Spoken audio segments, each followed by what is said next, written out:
Hello guys, welcome back to my YouTube channel Enable Website Design. In this video we are going to discuss how you can export all the passwords from Google Chrome browser. So now let me go here and after that scroll down, then you can go here passwords and autofill, then go to Google Password Manager. So now if you want to export all of these passwords in a single file, then how you can do that?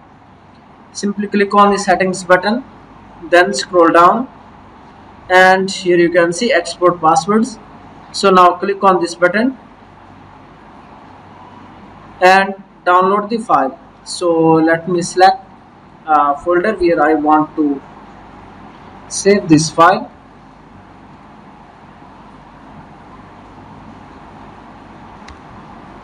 Then after that click the save button. So now all of the passwords are saved in my laptop.